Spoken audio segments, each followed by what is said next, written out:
السلام علیکم ورحمۃ اللہ وبرکاتہ۔ لبیک لبیک لبیک یا رسول اللہ۔ منصب نبی فاقتلو تاجدار ختم نبوت، زندہ باد زندہ باد زندہ باد۔ امید کرتا ہوں تمام بھائی خیر و عافیت سے ہوں گے۔ میں جس موضوع کو لے کے آیا ہوں وہ آپ کی تھوڑا سا ہائی لائٹ کر دوں تو وہ حقوق ہیں مسلمانوں کے، عیسائیوں کے، اور ساتھ ساتھ تھوڑے سے اگر دین کی بات کی جائے تو اس میں نماز ایک اہم موضوع جو کہ دین اسلام کا بہت بڑا رکن ہے۔ حقوق کی بات کی جائے، چلو عیسائیوں کے حقوق سے تھوڑا سا شروع کرتے ہیں۔ عیسائیوں کے حقوق کے اندر حضور صلی اللہ علیہ وسلم کی ذات مبارکہ نے بہت علمیہ کے اندر یہ بات تفصیل کے اندر سے بتا دی گئی۔ یہ نہیں میرے نبی نے کہا، میرے نبی کی ذات مبارکہ صلی اللہ علیہ وسلم نے یہ نہیں کہا کہ عیسائی کا حقوق نہیں ہے، یہودی کا حقوق نہیں ہے، یا دوسرے مذہب کا حقوق نہیں ہے، یا صرف مسلمانوں کے حقوق ہیں، بلکہ سب کو برابر کے حقوق دیے۔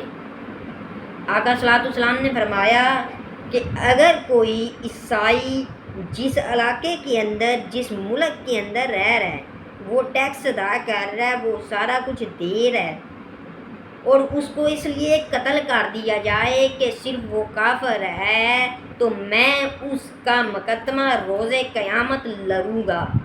یہ بہت بڑا حقوق آقا نے دیا ہے نا، یہاں تک کہ اور کہا کہ جس نے قتل کیا وہ جہنمی ہے اور جہنم کے سب سے نچلے گھروں میں سے ہوگا۔ یہ کوئی چھوٹا موٹا حقوق نہیں تھا۔ نعوذ باللہ، جڑامالہ کے اندر 2 بیٹے اور 1 باپ جو کہ عیسائی خاندان سے تعلق رکھتے ہیں، انہوں نے قرآن پاک کو جلایا۔ میں جس کی بھرپور الفاظ کے اندر مذمت کر چکا ہوں اپنے پورے سوشل میڈیا پلیٹ فارم کی پر، اور آج اس یوٹیوب پر بھی، فیس بک پر بھی ایک بار پھر سے آپ مذمت کرتا ہوں، نہ صرف قرآن کی بلکہ جس طرح سے انہوں نے بائبل کو جلایا اس کی بھی، اور ان کے چرچ جلانے کی بھی مذمت۔ لیکن میں پہلے قرآن کی مذمت کروں گا، نہ کوئی بھی۔ ہمارے اس ملک کے اندر میں جس دن سے نیوز دیکھ رہا ہوں، قرآن کی بات کرنے کو کوئی تیار نہیں ہے۔ مقدس کتاب ہے، بائبل بھی ہے مقدس کتابوں میں سے، لیکن سب سے جو مقبولیت، جو پڑھی جانے والی کتاب ہے آج اس زمانے کے اندر، وہ قرآن ہے۔ یعنی کہ قرآن کی مذمت کرنے کو کوئی تیار نہیں تھا، نہ میڈیا، نہ الیکٹرانک میڈیا، نہ پریس میڈیا، یہاں تک کہ ہمارے آرمی چیف کو بھی خیال نہیں آیا۔ انہوں نے بھی آ کر، آئی جی پنجاب نے بھی آ کر، اور تمام لبرل پارٹیز نے سب سے پہلے آ کر قرآن کی مذمت نہیں کی، بلکہ انہوں نے چرچ کی مذمت کی۔ یعنی آپ اندازہ کر لیں کہ ہمارے آرمی چیف صاحب جو کہ حافظ قرآن ہیں، ان کو بھی یہ شرم نہیں آئی۔ سید ہیں، حافظ قرآن ہے، یار آپ تو آ کر کم از کم، ہمارا یہ ساری عمر آپ سے گلا رہے گا جنرل سے، آرمی چیف صاحب سے، کہ آپ نے بھی قرآن کی مذمت نہیں کی، آپ نے بھی چرچ کی مذمت کر دی، آپ نے بائبل کی۔ ہمیں بھی دکھ ہے، لیکن ہمیں قرآن کا سب سے زیادہ دکھ ہے اور رہے گا۔ یعنی آپ اندازہ کر لیں، جو ایک مقدس کتاب، اس کو جلا دیا جائے۔ آقا صلی اللہ علیہ وسلم نے سب کے حقوق بتا دیے، تو ہمارے بابا جی کہتا تھا عیسائی بن کر، سکھ بن کر، یہودی بن کر پاکستان کے اندر زندگی گزاری۔ اور اگر کسی نے نبی پاک صلی اللہ علیہ وسلم کی گستاخی کرنے کی کوشش کی تو پھر چاہے وہ مسلم ہو یا غیر مسلم ہو، ہم اس کو نہیں چھوڑیں گے۔ یعنی جب آقا نے حقوق بتا دیے تو ہم نے ان کی مذمت بھی کی باقاعدہ۔ یعنی ہم پہ الزام لگایا گیا کہ جڑامالہ واقعے کے اندر تحریک لبیک پاکستان شامل ہے، حالانکہ کہ سب سے زیادہ ورک انہوں نے کیا ہے۔ ہم تو دوسرے چرچوں کی بھی آگ لگا سکتے تھے۔ کدھر ہیں وہ جن کو آپ نے ووٹ دیا تھا؟ وہ کہاں ہیں قرآن کے لیے؟ قرآن کے لیے کھڑے ہونے کے لیے کوئی تیار نہیں ہے۔ یعنی برما کے اندر 5000 مسلم کو قتل عام کر دیا جائے، انڈیا کے اندر مسلمانوں کو قتل کیا جائے، اور ایران کے اندر، پھر افغانستان کے اندر ان پر جانور تک چھوڑے جاتے ہیں، انڈیا کے اندر مسلمانوں پر کس طرح سے ظلم ہو رہا ہے کشمیر کے اندر، فلسطین کے اندر، یعنی کہ کتنے مسلم ممالک ہیں جن کے اندر یعنی کہ ظلم کی انتہا کر دی گئی. کیا وہ حقوق یا وہ تنظیمیں جو یورپی یونین کی تنظیمیں کیا وہ مسلمانوں کے لیے کھڑی ہوئی؟ کیا انہوں نے مسلمانوں کے حقوق کے لیے آواز اٹھائی؟ نہیں. ہمیں خود آواز اٹھانی ہے اپنے حق کے لیے. اور جو اپنے حق کے لیے نہیں لڑ سکتا وہ غیروں کے لیے وہ کیا کرے گا؟ یعنی اسلام کے لیے کیا کرے گا؟ ہم اپنے ملک کے اندر اس طرح سے آزادی بھی نہیں ہے ہمیں کہ ہم اسلام کے لیے آواز اٹھا سکیں. ہماری میڈیا حتیٰ کہ وہ بھی ہمارے لیے آواز اٹھانے کو تیار نہیں ہے. یعنی کہ امام الانبیاء کی گستاخی فرانس کے اندر ہو جائے، انڈیا کے اندر ہو، اس کے علاوہ دوسرے یورپی کنٹریز کے اندر ہو جائے، اسرائیل نے جو مسلمانوں پر ظلم کیے وہ دیکھ لیں، کسی ایک نظریے پر بتا دیں کہ مسلمانوں کے لیے آواز اٹھائی گئی ہو. انڈیا کے اندر کہانیاں آج یعنی کہہ لیں پچھلے ہفتے کے اندر بائبل کو جلا دیا گیا. وہاں اقلیتوں کے لیے کیوں کیا گیا؟ وہاں آواز نہیں اٹھی. انہوں نے چرچ کو آگ لگا دی، وہاں آواز نہیں اٹھی. اب صرف پاکستان میں ہی کیوں ادھر یہودیوں کے جوائی رہتے ہیں، یہودیوں کے کتے رہتے ہیں نا، کتے نہ کھانے والے سوری. یعنی اندازہ کر لیں آپ کہ اس ملک کے اندر جو لیا ہی اسلام کے نام پر گیا تھا وہاں اسلام کا نام لینے والا کوئی نہیں ہے. یعنی کہ آپ اس ملک میں اسلام کی بات نہ کریں. اقلیت کے بابا جی کہتے تھے کہ اقلیت کے کتے کو بھی پتھر لگ جائے تو سارا عالمی میڈیا بول پڑتا ہے. اگر نہیں کوئی بولے گا تو مسلمان کے لیے کوئی آواز نہیں اٹھائے گا، کوئی عالمی میڈیا نہیں، بلکہ ہمارا اپنا ذاتی پاکستان کا میڈیا بھی مسلمان کے لیے آواز نہیں اٹھائے گا.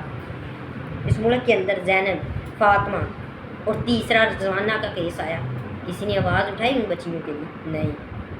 یہاں قانون صرف غریب کے لیے، امیر کے لیے تو قانون بھی نہیں ہے. یار وہ نظام لے کے آئے جو حضرت حضرت عمر فاروق رضی اللہ تعالیٰ عنہ نے عدل و انصاف کا نظام قائم کیا تھا، صدیق اکبر کی صداقت کا نظام، حضرت عثمان غنی کی حیا کا نظام، حضرت علی رضی اللہ تعالیٰ عنہ کی جو بہادری اور جرت کا تھا وہ نظام لے کے آئے. اس کی ایک جھلک اگر مل گئی تو ہمیں کافی ہے. کافر دوسری بات میں کتنی نماز کی اگر بات کی جائے، تھوڑا سا اپنی پوائنٹ سے بھی ایک اینڈ پر تھوڑی سی اس کی بھی تشریح کریں گے. تھوڑا سا میں اگر بات کروں گا ایک اور پوائنٹ پہ بھی. دوسری بات نماز، مشکوٰۃ شریف کی حدیث مبارکہ ہے کہ کافر اور مسلمان کے اندر جو چیز فرق بیان کرتی ہے نا وہ نماز ہے. یعنی نماز کہہ دیا گیا نماز جنت کی کنجی ہے. اب آپ اور میں اپنے ایمان کی سوچیں، ہمیں اپنے ایمان کی بھی فکر کرنی. یعنی کہ جب آقا صلاۃ السلام کی بارگاہ جب کعبے سے ہجرت کر کے مدینہ کے اندر آتے ہیں تو وہاں پہ ڈسکس کیا جاتا ہے کہ صحابہ کی جماعت کٹھی ہوتی ہے حضور صلاۃ السلام کے ساتھ، اور وہاں پر اس چیز کو ڈسکس کیا جاتا ہے کہ اب نماز کے لیے لوگوں کو کیسے بلایا جائے. نماز کا وقت جو ہو گیا ہے، اب حضور نے پوچھا صحابہ سے کہ لوگوں کے لیے نماز کے لیے کیسے بلایا جائے. ایک صحابی رسول بولے، کہنے لگے آقا صلاۃ السلام میرے ماں باپ پر قربان جائیں تو میں کہتا ہوں آگ جلائی جائیں. تو آقا نے کہا نہیں، یہ عیسائیوں کا طریقہ ہے. ایک صحابی بولے انہوں نے کہا نحوس بجائی جائے. آقا صلاۃ السلام نے منع کر دیا، کہا نہیں یہ نجوسیوں کا طریقہ ہے. ایک صحابی نے بولا جی فلاں طریقے سے کیا جائے. آقا نے بولا نہیں یہ یہودیوں کا طریقہ ہے. ایک صحابی نے کہا جی ندا دی جائے بازار کے اندر، گلیوں کے اندر. تو آقا صلاۃ السلام کرنا اس کے مشورے کو تھوڑا سا نا دیکھا کہ انہوں نے فرمایا یہ بہتر ہے. اب جس نگاہ کو ندا کے لیے گلیوں کے اندر ندا کے لیے جس نگاہ کو میرے آقا صلاۃ السلام نے جس نگاہ کو چنا نا وہ نگاہ سیدنا حضرت بلال حبشی رضی اللہ تعالیٰ عنہ ہوتے. یعنی دیکھ کتنا بڑا فیصلہ ہے. اور بلال حبشی کو چنا گیا کہ آپ جائیں گلیوں کے اندر صدا لگائیں اور لوگوں کے لیے نماز کے لیے اکٹھا کیے. کتنے خوش قسمت تھے. ایک اور موضوع تھوڑا سا، اگر بات کہتے ہیں کہ اگر بات اپنی ذات پہ آ جائے، اگر میرے ماں باپ کو کوئی گالی دے، میرے ماں باپ کی کوئی توہین کرے، میرے رشتہ داروں کی کوئی توہین کرے، میرے استاذہ کی کوئی توہین کرے، میرے مرشد کی کوئی توہین کرے، تو میں کہتا ہوں جی یہ میں اس کے خلاف کھڑا ہو جاتا ہوں، میں اس کو تسلیم کرنے کے لیے کھڑا، میں اس کو لڑنا لگ پڑتا ہوں. لیکن میں سارے رشتے اس خاک پر قربان جائیں جہاں سے آقا صلاۃ السلام کی ٹاچی ایک مرتبہ گزری ہو، اس خاک پہ. یار ہم اپنے آقا کے لیے بھی نہیں لڑ سکتے، وہ جس کا صدقے ہمیں جہان ملتا ہے، ہم ان کے لیے کھڑے نہیں ہو سکتے. آؤ دین اسلام کے ساتھ کھڑے آ جاؤ، آؤ آج ہمارے ساتھ کرو. بابا جی کہتے تھے آج اسی ہے گئے ہیں، کل نو ساڑھے ورگے بھی نہیں لبنے، ساڑھے نال کا سدا کی قسمیں کھڑے ہو جاؤ. کن کو ووٹ دے رہے ہو؟ وہ زرداری جو مندروں کے اندر جا کر بھگوان کی پوجا کرتا ہے نا، استغفر اللہ، وہ معاشری جو کہتا ہے کہ میں قادیانی اور ہم آپس میں بھائی بھائی ہیں، استغفر اللہ. اور وہ عمران خان جسے آپ نے امت مسلمان کا لیڈر قرار دے دیا ہوا ہے نا، قرآن خیالات سے باہر نکلے، حقیقت پسندی کی طرف آ جائے. نہ صرف عمران خان کے نظریے کو دیکھے بلکہ دیکھے باقی نظریوں نے انہوں نے کیا کیا. آج تک مجھے بتا دیں عمران خان کے نے قصیدے پڑھے تھے گرو نانک کے، ان کے یعنی کہ ان کے مزار پر جا کر، ان کے مزار پر جا کے قصیدے پڑھے جاتے ہیں. عمران خان وہاں غلطی نہیں کرتا. عمران خان نے آج تک یہودیوں کے خلاف کوئی غلطی نہیں کی بولنے میں، آج تک عیسائیوں کے خلاف، سکھوں کے خلاف کوئی غلطی نہیں کی بولنے میں، صرف مسلمانوں کے لیے کیوں. اس نے استغفر اللہ میاں والی کے اندر جلسے کے اندر کھڑے ہو کے کہتا ہے کہ میں اگر جہنم میں بھی چلا جاؤں تو مجھے وہاں گرمی نہیں لگے. نعوذ باللہ. جس کو خاتم النبیین پڑھنا نہیں آتا وہ امت مسلمان کا لیڈر کیسے ہو سکتا ہے؟ یعنی تصور ہی نہیں جاتا وہ امت مسلمان کا لیڈر کیسے ہو سکتا ہے. اگر امت مسلمان کا کوئی لیڈر ہو سکتا تھا موجودہ صدی کے اندر تو وہ امیر المجاہدین حضرت علامہ خادم حسین رضوی مرد مجاہد تھا، ایک مرد مجاہد جس نے ساری امت کی صفحے سیدھی کر کے رکھ دی تھی، اور بالکل اسی طرح جس طرح عمر رضی اللہ تعالیٰ عنہ نے کھڑی کی تھی. آج کا مسلمان سمجھتا ہے شاید ہم نے کلمہ پڑھ لیا ہماری جان چھوڑے گا. نہیں بھائی، وہ جن کے دلوں کی طرف اللہ تعالیٰ نے ازل سے دیکھا تھا ان کی بھی جان نہیں تھی چھوٹی لا الہ الا اللہ پڑھنے کے بعد. تو ان کو بھی اللہ تعالیٰ نے بہت سی قربانیوں، بہت سی آزمائشوں سے گزارا ہے. کبھی جنگ یرموک کے اندر، کبھی تبوک کے اندر، کبھی احد کے اندر، کبھی خندق کے اندر، کبھی بدر کے اندر، بہت سی قربانیوں سے گزر کے پھر ان کے ناموں کے ساتھ نام جا کر آیا تھا رضی اللہ تعالیٰ عنہ و رضوان. اور قرآن نے 2 مرتبہ یہ لکھا ہے کہ رضی اللہ تعالیٰ عنہ و رضوان. لیکن ہمیں پتہ نہیں ہم کون سی دنیا کے اندر جی رہے ہیں، ہم بھول چکے ہیں، ہم دین اسلام کے ساتھ کھڑے ہونے کو تیار ہی نہیں ہیں. میں تھوڑا موضوع پہ واپس آ جاؤں تو کہتے ہیں کہ عمر صدیق، وہ حضرت عمر فاروق رضی اللہ تعالیٰ عنہ سے ایک نا وزیر ملنے آتا ہے. انہوں نے کہتے باہر کھڑا اور دیکھ مسلمان نماز کس طرح پڑھتے ہیں. اور حضرت عمر فاروق رضی اللہ تعالیٰ نے ان کو بالکل ایک تیر کی طرح سیدھے کر دیا تھا صف کے اندر. اور اس بندے نے کاش بے ہوش ہو گیا تھا کہ عمر یہ لوگ جو پانی پلانے پہ مرتے تھے، آج تو نے ان کو ہمیں کسی کام کا نہیں چھوڑا، ان کو بالکل تیر کی طرح سیدھا کر کے صفوں میں کھڑا کر دیا.